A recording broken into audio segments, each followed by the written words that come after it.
अस्सलाम वालेकुम जी। नमस्कार, सत श्री अकाल एंड गुड इवनिंग। मैं हूं अर्जू काजमी और आप देख रहे हैं पॉइंट ऑफ व्यू। आज हम थोड़ी सी बात करेंगे पाकिस्तान की, और खास तौर पे ये बात करेंगे कि पाकिस्तान क्यों बना था। ये बात बहुत ज्यादा होती है और हम अपने स्टूडेंट्स को भी बताते हैं, अपने जूनियर्स को भी बताते हैं, सीनियर से भी हम इस बारे में सुनते रहते हैं। लेकिन इस सब चीजों का जो है वो मुझे क्या समझ आती है, जो कि सही हो या गलत हो, ये फैसला आप लोग खुद कर सकते हैं। क्योंकि ऑब्वियसली मैं सिर्फ अपनी ऑब्जर्वेशंस बता रही हूँ, उसमें हरगिज मैं ये नहीं कह रही कि हर जगह पे मैं ही ठीक हूँ। लेकिन सबसे पहले जिन लोगों ने हमारे चैनल को सब्सक्राइब नहीं किया है, प्लीज हमारे चैनल को सब्सक्राइब कर लीजिए और उसके बाद जो है हम वीडियो में आगे बढ़ते हैं। पाकिस्तान क्यों बना था? मुझे ऐसा बताया गया है कि भारत में मुसलमान बहुत परेशान थे, उन्हें बहुत तंग किया जा रहा था। इसलिए जो बड़े थे, जो उस वक्त उस टाइम के लीडर्स थे, उन्होंने सोचा कि हम मुसलमानों की अपनी एक अलग कंट्री होनी चाहिए जहाँ पे वो अपनी मर्जी से रह सकें। आज के 2020 के पाकिस्तान में मुझे क्या समझ आती है? मुझे ये समझ आती है कि पाकिस्तान लगता है इस्लाम के नाम पर लड़ने के लिए बना था। इसलिए कि हमारे यहाँ कोई शिया है, कोई सुन्नी है, कोई बरेलवी है, कोई कुछ है, लेकिन कोई भी इंसान नहीं है। हम किसी को इंसान समझते ही नहीं है। हर कोई हमारे हिसाब से काफिर है। यहाँ पर पाकिस्तान में इस वक्त एक अल्लाह का इस्लाम चल रहा है और एक मौलवी का इस्लाम चल रहा है। जो मुल्ला माफिया है वो हमें हर तरह से ये बताती है कि जी जो दूसरे फिरके के लोग हैं वो असल में काफिर हैं, और सिर्फ एक हम ही हैं जो मुसलमान है, सिर्फ अपने आप को मुसलमान बताते हैं और इस्लाम की किसी चीज को फॉलो नहीं करते। इस्लाम में तो कहीं नहीं लिखा हुआ, ना ही कहीं कुरान में लिखा हुआ है शिया सुन्नी का जिक्र, लेकिन हम बहुत करते हैं। मेरा नाम आरजू काजमी है। काजमी शिया भी होते हैं और सुन्नी भी होते हैं। मैं जब अपना नाम किसी को बताती हूँ तो मुझसे पहला सवाल यही किया जाता है कि मैं शिया हूँ या सुन्नी, जिसका मैं कोई जवाब नहीं देती, क्योंकि मुझे पसंद ही नहीं कि मैं इस तरीके से बताऊं और क्या कहना है और क्या नहीं। ये एक अजीब किस्म की चीज है जो आपको पाकिस्तान में ही सिर्फ देखने को मिलेगी। और ये मुल्ला का जो इस्लाम है, ये आपको हर तरह से ये बताने की कोशिश करता है कि आपने अपनी जिंदगी कैसे गुजारनी है, जैसे कि वो जिंदगी आपकी नहीं है, उन मुल्ला हजरात की है। वो आपको बताएंगे कि आप इससे बात करो, आप इससे बात ना करो, आप ये करोगे तो आप काफिर हो जाओगे, आप नमस्कार करोगे तो आप काफिर हो जाओगे, और इसी तरह की बहुत सारी चीजें जो आप लोग ट्विटर पे भी देखते रहते हैं, जो कमेंट्स आते हैं। मुझे बहुत से लोग कहते हैं कि जी आपके पाकिस्तानी फॉलोअर्स बहुत कम है या पाकिस्तानी फॉलोअर्स नजर नहीं आते। अगर आप लोग गौर से देखेंगे तो आपको कहीं ना कहीं वो मुझे गालियां देते हुए जरूर मिलेंगे। इसलिए कि पाकिस्तानी फॉलोअर्स जो आते हैं उनको मेरी बातें या तो समझ में नहीं आती या वो उनको हजम नहीं कर पाते। तो ऑब्वियसली उनके हिसाब से मैं काफिर हो जाती हूँ और उनके हिसाब से जो है मुझे मार देना चाहिए, तो वो इसी किस्म की वो कमेंट्स करते हैं और इसी तरह से वो निकल जाते हैं। चलिए जी, हम आ जाते हैं दोबारा से उसके ऊपर कि जी हमारे यहाँ जो है वो काफिर काफिर गेम जो चलती रहती है, उसमें हम माइनॉरिटी को हम बहुत नारा लगाते हैं कि जी हम बड़ा ख्याल करते हैं अपनी माइनॉरिटी का। अगर हम अपनी माइनॉरिटी का इतना ही ख्याल करते हैं तो हमें अपने मेन स्ट्रीम मीडिया में माइनॉरिटी के हवाले से, चाहे वो बहुत से लोग मुझे भी कहते हैं तो माइनॉरिटी क्यों कहती हो, ये मत कहा करो। अच्छा तो मैं क्या कहूँ? तो जो हमारे यहाँ नॉन मुस्लिम लोग रहते हैं, जो चाहे वो हिंदू है, क्रिश्चियन है, पारसी है या किस सिख है, जिस भी फिरके से उनका ताल्लुक है, जिस भी रिलीजन से वो बिलोंग करते हैं, हमें उनकी कोई खबर मेन स्ट्रीम मीडिया में क्यों नजर नहीं आती? ये बात हमारे यहाँ कोई नहीं सोचता, कोई इस पे बात करना पसंद नहीं करता। आपको कोई टीवी आर्टिस्ट, आपको कोई फिल्म एक्टर, आपको कोई बड़ा जर्नलिस्ट, आपको कोई बड़ा टीवी एंकर, बड़ा छोटा, बड़ा बड़ा भी छोड़ दें, आप किसी छोटे से छोटे चैनल पे देख लें, बड़े से बड़े चैनल पे देख लें, किसी न्यूज़पेपर में देख लें, कहीं देख लें, आपको कहीं पर भी जो है ये अपने हिंदू या क्रिश्चियन या पारसी अपने मजहब के से हट के जो है, यानी इस्लाम से हट के आपको कोई भी आपको नजर नहीं आएगा। उसकी क्या वजह हो सकती है? जाहिर है हम उनको as a second class citizen treat करते हैं। हम उनके साथ, यहाँ तक कि हमारे क्रिकेटर्स की भी एक खबरें आ चुकी हैं कि वो जो है वो जो हिंदू क्रिकेटर थे, उन दानिश कनेरिया शायद उनका नाम था, क्योंकि मैं ज्यादा इतना तो क्रिकेट नहीं देखती, इसलिए मुझे नाम थोड़े मुश्किल से याद होते हैं। तो वो उनके साथ खाना खाना पसंद नहीं करते थे। और एक अजीब सी बात है कि इस तरह का रवैया हमारे यहाँ है, और उसके बाद हम चौड़े होकर और बाकी सब कंट्रीज के ऊपर एतराज कर रहे होते हैं कि जी उन्होंने तो मुसलमानों के साथ बड़ा जुल्म किया हुआ है, उन्होंने तो मुसलमानों के साथ बड़ा गलत किया हुआ है। अरे हमने क्या किया हुआ है? हमारे यहाँ कहीं जो है वो आपको बिजनेस कम्युनिटी में हो, मीडिया हो, पॉलिटिशियंस हो, कहीं पर भी आपको जो है वो किसी बड़ी सीट के ऊपर, चले मान लिया कि हमारे यहाँ सदर और वजीर आजम जो है वो नहीं बन सकते, आर्मी चीफ और जो है वो नॉन मुस्लिम नहीं हो सकता, मान लिया आपने कि जी आप इस्लामिक कंट्री है और ऐसा करने से तो आपकी नाक कट जाएगी। लेकिन बाकी जगह पे क्यों नहीं है? बाकी किस कोई और मिनिस्टर क्यों नहीं है? और जो मिनिस्टर एक दो बन गए हैं वो अपनी कम्युनिटी के लिए कुछ भी नहीं करते। ये खुद मुझे उनके यहाँ के लोगों ने बताया कि हाँ जो बने तो हैं, मगर वो कुछ करते नहीं, इसलिए कि जाहिर है वो डरते हैं, वो माइनॉरिटी में है, वो कम है तादाद में, और जो मेजोरिटी है वो उनको हर तरह से दबाती है। एक मंदिर बनने का यहाँ पे चर्चा हुआ था, उसके बाद थोड़े दिन बातचीत होती रही, फिर जी वो कोर्ट ने भी ये परमिशन दे दी, सब कुछ हो गया, लेकिन उसके बाद आज तक उसके ऊपर दूसरी ईंट रखने की हिम्मत किसी ने नहीं दिखाई। ये है जो आप कहते हैं ना कि जी बड़ी आजादी है और बड़ा हम ख्याल करते हैं, हमारे तो एक जैसा सलूक होता है सबके साथ। नहीं, हमारे यहाँ एक जैसा सलूक नहीं होता। हम बिल्कुल डिवाइड करते हैं लोगों को मजहब के नाम पर, फिरकों के नाम पर, और इस तरीके से पैसे के लिहाज से भी करते हैं जी। जैसे होता है ना, वो तो हर सारी दुनिया में ही होता है, आपको पता है, वो तो हर जगह होता है, इंडिया में भी होता होगा कि जिसके पास ज्यादा पैसा है उसकी ज्यादा इज्जत है, जिसकी कम पैसा है उसकी कम इज्जत है। अब देख लेना, इतना बड़ा स्कैंडल निकला, इतना बड़ा स्कैंडल निकला है कि जी इतनी सारी जो है पिज्जा की फ्रेंचाइज है, उसके ऊपर ना तो उनसे कोई पेपर्स मांगे गए, ना उनसे कोई नवाज शरीफ की तरह से कहा गया कि जी बिल कटो, ना उनसे कुछ और कहा गया। उन्होंने फिर भी एक पता नहीं दिखावे के लिए एक रेजिग्नेशन दे दिया, जिसको प्राइम मिनिस्टर ने रिजेक्ट कर दिया और कहा कि नहीं जी आप काम करते हैं, आप सीपैक में भी काम करते हैं और आप एज एडवाइजर भी काम करते रहे। लेकिन अगर यही चीज एक छोटी से छोटा छोटा करप्शन, क्या एक छोटी सी चोरी भी अगर किसी की पकड़ी जाती है, तो पुलिस वाले जो है थाने में ले जाके उस आदमी के हाथ पांव तोड़ देते हैं, ये बात साबित होने से पहले कि उसने चोरी की भी है कि नहीं। एक गरीब आदमी को अगर कोई आपको रोटी चुराता हुआ भी मिल जाता है, तो आप उसको थाने में ले जाके इस कदर मारते हैं, इस कदर मारते हैं कि उस बेचारे की चीखें निकाल देते हैं और उसके लिए बचना मुश्किल हो जाता है। तब आपको कोई ख्याल नहीं आता। लेकिन हाँ, एक एक्स आर्मी मैन जो है, जो जिसने इतने ज्यादा जिसकी पिज्जा फ्रेंचाइज निकल आई है, वो आपको ना चोर नजर आ रहा है, ना डाकू नजर आ रहे हैं, ना कुछ नजर आ रहा है। आप उसे कह रहे हैं नहीं नहीं जी, वो जिस जर्नलिस्ट ने बात की थी वही चोर है, उसी के ऊपर आप केस बनाने की बातें कर रहे हैं और उसी को आप गद्दार बता रहे हैं।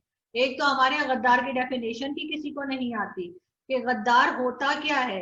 गद्दारी ये नहीं होती है कि आप सच बोलेंगे तो आप गद्दार होंगे।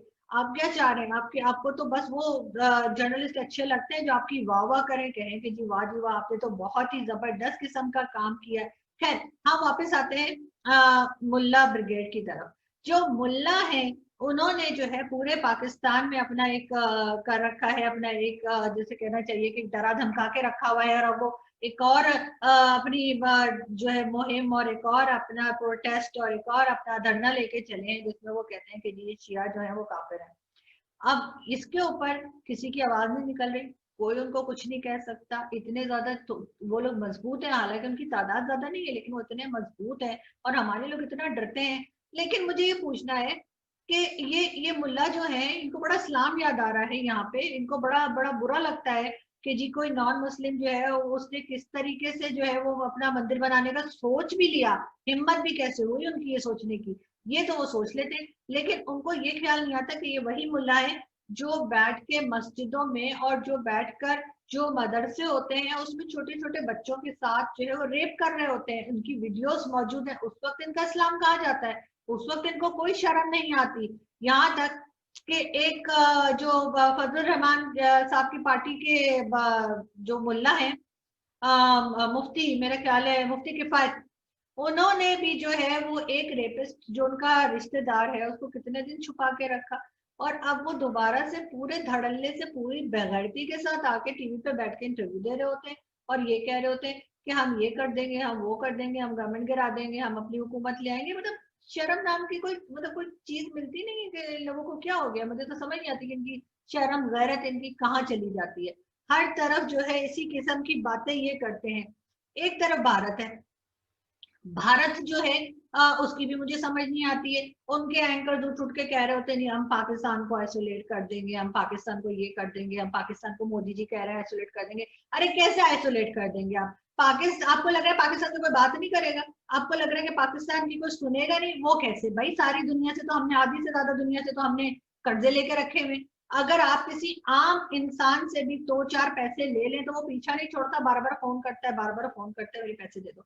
तो पाकिस्तान को आप कैसे आइसोलेट कर सकते हैं जब इतनी सारी दुनिया से पाकिस्तान ने कर्जा लेके रखा हुआ है और पाकिस्तान हर थोड़े दिन के बाद जो है वो कहीं ना कहीं भेजता है अपने, चाहे वो प्राइम मिनिस्टर हो, चाहे वो फॉरेन मिनिस्टर हो, चाहे कोई और मिनिस्टर हो, कि जी जाओ जरा जाके उससे थोड़े पैसे कट के ले आओ ना जरा खर्चा पानी।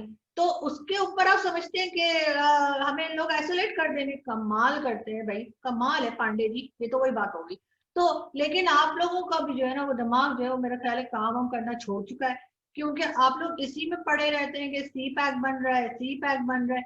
अब सी पैक कहाँ तक, सी पैक की क्या हैसियत है, सी पैक की क्या रिजल्ट्स हैं, वो आपको थोड़े अरसे में पता लग ही जाएगा। तो भाई थोड़े दिन सुकून से बैठे, हमें भी सुकून लेने दें, आप लोग भी सुकून से बैठे और थोड़े दिन बैठ के सोचें कि क्या हो रहा है। लेकिन सबसे पहली बात ये कि जो हम बार बार भारत को कहते हैं वो अपनी माइनॉरिटी के साथ ये कर रहा है वो कर रहा है, उसके लिए हमें खुद भी तो एग्जाम्पल सेट करनी पड़ेगी। वो हम करने को तैयार नहीं है।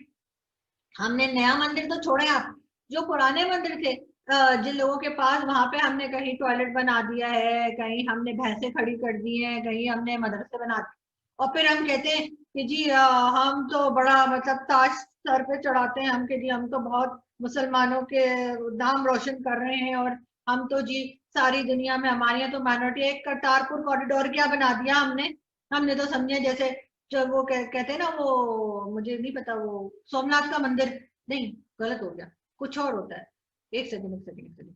हाँ हम ऐसे करते हैं जैसे पता नहीं हमने कौन सा किला फतेह कर लिया है, हम ये बात कर रहे होते हैं। लेकिन अब आप भी जानते हैं करतारपुर कॉरिडोर के, ठीक है माना कि उसकी कंस्ट्रक्शन भी हमने ऐसे ही की थी जैसे चाइना ने हमारा एयरपोर्ट बनाया था, लेकिन की तो थी ना।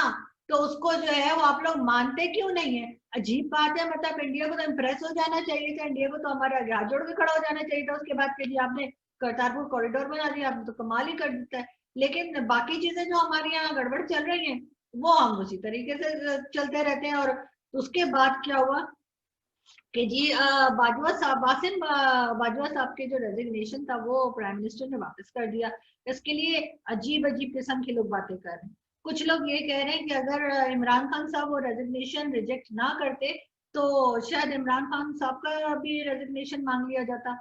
तो मतलब ये इस तरह की मुझे तो समझ नहीं आती आप लोगों की ना पॉलिसी। दो दो तरह की बातें आप लोग करते हैं और टॉन्ट करते रहते हैं हर वक्त। प्राइम मिनिस्टर के ऊपर आपको टॉन्ट करने के अलावा कुछ आता ही नहीं। अभी प्राइम मिनिस्टर आए, उसमें गए अल जजीरा के इंटरव्यू में, उसके लिए भी आप लोगों ने कहानियां गढ़ ली हैं। तो उन्होंने वहां जाके कहा कि जी मुझे तो पता ही नहीं कि पाकिस्तान में जो है वो जर्नलिस्ट को उठा लिया जाता है और जर्नलिस्ट को फ्रीडम नहीं है, और अगर फ्रीडम ऑफ स्पीच नहीं है, फ्रीडम ऑफ प्रेस नहीं है, ऐसी कोई खबर उनको थी ही नहीं। उन्होंने वहां जाके यही कहा कि मुझे तो नहीं पता, मुझे तो ये भी नहीं पता कि इनको क्यों उठा के ले जाते हैं, इनको कौन उठा के ले जाता है। मतलब इतना मासूम हमारा प्राइम मिनिस्टर है ना कि मतलब मैं कल ना बकरे का सदका दूंगी इनके लिए। मुझे लग रहा है कि नजर ही ना लग जाए कहीं हमारे प्राइम मिनिस्टर को, कि इतने सादे हैं कि उनको ये भी नहीं पता कि आपके यहाँ से जी अभी मतीउल्लाह जान साहब जो है वो भी उठा लिए गए थे। और मतीउल्लाह जान को भी ना अगले हफ्ते में शो में लेकर आ रही हूँ, ये मैं आप लोगों को अभी बता दूं, मेरी मतीउल्लाह जान साहब से बात हो गई है। तो वो आएंगे और उसके बाद आपको पता है कि मतीउल्लाह जान किस तरह की बातें करते हैं। तो इसलिए मुझे लगता है कि अब मुझे भी उठा लिया जाएगा। लेकिन ये है कि नहीं नहीं, खैर बुरी बात मुझसे नहीं निकालनी चाहिए। मैं ये बता रही थी आपको कि प्राइम मिनिस्टर ने वहां जाके ये कहा अल जजीरा पे, और उससे पहले वो अमेरिका में भी यही बयान दे चुके हैं कि जी मुझे तो पता ही नहीं कि पाकिस्तान में जर्नलिस्ट जो हैं उनके ऊपर कोई तरह की पाबंदी है, या वो टीवी पे बात नहीं कर सकते, या वो जो है फ्रीडम ऑफ स्पीच नहीं है, या उनको उठा लिया जाता है। और या वो मिसिंग हो जाते हैं या उनको मार दिया जाता है। हालांकि अभी कल ही की बात है, बलूचिस्तान में जो फीमेल जर्नलिस्ट थी उनको दिन दिहाड़े जो है 7 गोलियां मारी गई है, लेकिन प्राइम मिनिस्टर साहब की आवाज तक नहीं निकली, इसलिए कि बलूचिस्तान को तो हम पूछते ही नहीं है, इसलिए कि बलूचिस्तान तो हमारा है ही नहीं। बलूचिस्तान के लोगों से तो हमें कोई दिलचस्पी ही नहीं है कि एक एक तरह से ट्वीट कर देते, जो कि हर वक्त उनको बीमारी है ट्वीट करने की, लेकिन उन्होंने उस फीमेल जर्नलिस्ट के ऊपर एक जरा सी बात करने जो है वो जरूरी नहीं समझा, जिसको बलूचिस्तान में जो है दिन दहाड़े गोलियां मार दी गई फीमेल जर्नलिस्ट को। ये चीज आप लोग ट्विटर पे देख सकते हैं। लेकिन अगर हम कुछ बोलेंगे तो जी गद्दार भी हम हैं और गलत भी हम हैं। इनको तो बस कामरान खान जैसे जर्नलिस्ट चाहिए जो सारा दिन उनकी तारीफें करते रहे, या फिर जरताज गुल जैसी मिनिस्टर्स चाहिए जो अगर बारिश भी हो तो वो कहें जी ये तो खान साहब की वजह से बारिश हो गई है। एक तो हम लोगों को समझ नहीं आती, पहले हम लोग जो ये पाकिस्तान है, पहले हम लोग अंग्रेजों से लड़ रहे थे, ठीक है ना। 1857 से पहले जो है वो हम अंग्रेजों से लड़ रहे थे कि हमने उनसे पीछे छुड़ाना था। उसके बाद हम हिंदुओं से लड़ रहे थे, फिर हिंदुओं ने भी हमें कहा कि चल भाई निकल इधर से, तो उन्होंने भी हमें जो है वो एक हिस्सा देके उन्होंने कहा चलो भाई भागो इधर से, दौड़ो। उसके बाद अब क्या करें, हम हमें तो लड़ने की आदत है, इसलिए कि हम तो हर वक्त तलवार और वो लेके तैयार खड़े रहते हैं कि हम किसी ना किसी के साथ हमने लड़ रहे हैं। तो अब हमने क्या शुरू किया, अब हम आपस में लड़ रहे होते हैं। हम बोलेंगे शिया है, वो सुन्नी है, ये वो है, ये वो है करके, और हम एक दूसरे को मारने में लगे हुए हैं। अब हमें किसी की जरूरत नहीं है, ना हमें भारत की जरूरत है, ना हमें किसी और की जरूरत है कि वो आके हमारे बीच में फूट डाले या हमें एक दूसरे को मारने के ऊपर उकसाए। हम ये काम अल्हम्दुलिल्लाह खुद ही कर लेते हैं। इसलिए जो बाकी कंट्रीज के लोग हैं वो परेशान ना हो, और वो यही समझें कि हम ये उनका जो काम है वो हम खुद ही कर लेंगे। हम दोबारा आते हैं अपनी माइनॉरिटीज की तरफ, और दोबारा आते हैं और हम देखते हैं कि मैं इस शो में अपने जो है वो अपने जितने हमारे पाकिस्तानी, अगर कोई मुझे देख रहा है, इनकेस अगर कोई देख रहा है, और चाहे वो मेन स्ट्रीम मीडिया से हो, चाहे वो पॉलिटिशियन हो, चाहे वो बिजनेस कम्युनिटी हो, जहां से भी हो, वो मुझे ये जरूर बताएं कि आपने किसी बड़ी जगह पे किसी नॉन मुस्लिम को आने दिया है या नहीं। मैं असफन या भंडारा की बात नहीं कर रही, जिनकी शराब की फैक्ट्री है तो उनको तो आपने आगे लाना ही है, जाहिर है, वो बेचारा तो एक उन्हीं की फैक्ट्री है मरी ब्योरी, जिसकी वजह से सबको जो है वो कोटा मिल जाता है, और वो ये चीज के वक्त जो है वो इस्लाम भी भूल जाते हैं। और लॉकडाउन में भी ढूंढा जा रहा था बुरी तरह से, सब लोग इधर से उधर भागे भागे फैले थे कि जी भंडारा साहब की फैक्ट्री कब खुलेगी कि हम वहां से जो है ना वो शराब ले सकें। उसके बाद बहुत बड़े मुसलमान भी हम बनते हैं। ये दोगला चेहरा तो हमारा सारी दुनिया के सामने है और हमेशा से है, और अब सब समझ भी गए। काफी दिन हमने लोगों को मामू बनाया, लेकिन अब लोगों को समझ आ गई है। लेकिन उसके अलावा हमें बता दें कि कहीं पे आपने जो है वो, चाहे हमारे जो है आर्मी हो, चाहे हमारे पॉलिटिशियंस हो, चाहे हमारा मीडिया हो, जर्नलिस्ट हो, टीवी एंकर्स हो, एक्टर्स हो, कोई जगह मुझे बता दें जहां पर हमने नॉन मुस्लिम को आगे किया हो। और अगर हम ये कहते हैं कि हमने इसलिए आगे नहीं किया क्योंकि हम एक इस्लामिक कंट्री हैं, तो मेरा ख्याल है हमें शर्म से जुल्लू भर पानी में डूब मरना चाहिए। इसलिए कि मुसलमानों ने हरगिज इस्लाम में ये नहीं कहा गया कि आप नॉन मुस्लिम्स को इस तरह से पीछे रखें और उनको आगे ना आने दें।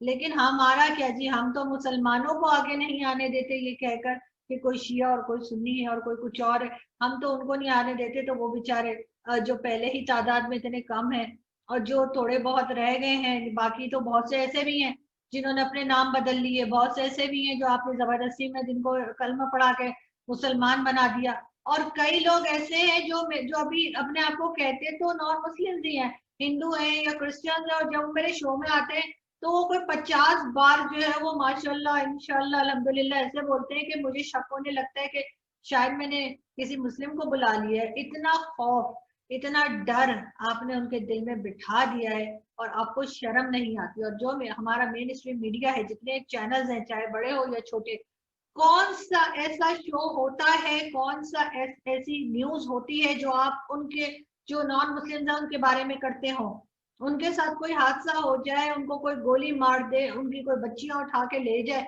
ये चीज हमें इंडियन टीवी से तो पता चलती है, लेकिन हमें अपने मीडिया से पता नहीं चलती, और इस चीज पे मुझे शर्मिंदगी है। मैं शर्मिंदा हूँ इस बात के ऊपर, लेकिन मुझे यकीन है कि हमारे साथी, जो हमारे जर्नलिस्ट साथी हैं, या जो हमारे टीवी एंकर्स हैं, जो जो मीडिया में, मेन मीडिया में बैठे हुए हैं, सुबह से रात तक भाषण देते रहते हैं, उनमें से किसी को शर्म शायद ना आए, और वो यही कहे कि मैं इसलिए कह रही हूँ क्योंकि मैं खुद काफिर हूँ, क्योंकि मुझे मुझे खुद को मुझे मार देना चाहिए, और मैं एक धब्बा बन जाऊं कंट्री के लिए, या कोई भी इस तरह की बात करेंगे। लेकिन आप लोगों को मैं ये जरूर कहूंगी कि मुझे कोई खबर आप दिखा दें कि इतने बड़े बड़े हादसे होते हैं उन लोगों के साथ, इतनी बड़ी बड़ी चीजें होती हैं, उनकी बच्चियों को उठाते हैं, उनको गोलियां मारते हैं, जो कि अभी आपने देखा कि पेशावर में भी किसी ने जो है वो घर लिया था, और उसके ऊपर जो है उसको मार दिया, क्रिश्चियन थे शायद, कि जी इन्होंने यहाँ पे घर क्यों लिया मुस्लिम एरिया में।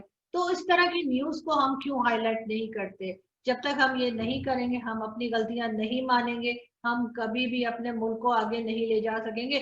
14 अगस्त और 6 सितंबर और 23 मार्च ये बनाने से कुछ नहीं होता, कोई फर्क नहीं पड़ता। किसी को एक दिन की छुट्टी होती है आपकी, एक दिन का आप भाषण देते हैं, कल तो वैसे भी संडे है तो वो छुट्टी भी मारी गई सबकी, लेकिन उससे कोई फर्क नहीं पड़ता। आपके पासपोर्ट की जो इज्जत है वो सबको पता है। लेकिन जिस वक्त आप इन चीजों के ऊपर काम करेंगे, जिस वक्त आप इन चीजों को देखना शुरू करेंगे, सही करना शुरू करेंगे, तभी आपके पासपोर्ट की इज्जत होगी।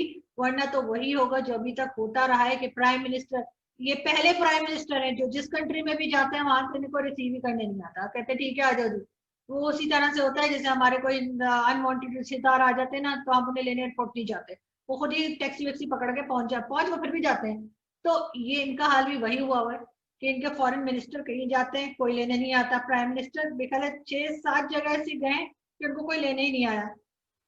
हम उनको हम अपनी जान बचाने के लिए बोल देते हैं कि जी असल में सादे बहुत है ना, दिखावा नहीं है। लेकिन जी दिखावे में और इज्जत में फर्क होता है। ये बेइज्जती करवा रहे हैं आप अपनी तो करवा रहे हैं, तो करवा रहे हैं, करवाते रहे, हमें उससे कोई फर्क नहीं पड़ता। लेकिन प्रॉब्लम ये है कि आप उससे मुल्क की बेइज्जती करवा रहे हैं, कि आपको कोई लेने नहीं आता, आपको कोई पूछने नहीं आता। और जाहिर है अगर आप किसी से बार बार पैसे मांगने जाएंगे तो वो एक बार दे देगा, 2 बार दे देगा, लेकिन उसके बाद वो आपसे बात करना बंद कर देगा, आपको रिसीव करना छोड़ देगा। इसकी एक बहुत बड़ी वजह शायद ये भी है कि जब भी जाते हैं कुछ मांगने के लिए ही जाते हैं, कुछ देने के लिए नहीं जाते। और इसके लिए सबसे बड़ी वजह ये है कि जो आपके यहाँ, आपके मुल्क में जो नॉन मुस्लिम्स रहते हैं, जब तक आप उनकी बददुआएं लेते रहेंगे, जब तक आप उनके साथ बुरा करते रहेंगे, तो खुदा तो सबका है। खुदा ये भी देख रहा है कि आप उनके साथ क्या कर रहे हैं, और ये भी देख रहा है कि उनको कितनी तकलीफ है, लेकिन आपको जरा भी फिक्र नहीं है। इसके ऊपर सोचना पड़ेगा।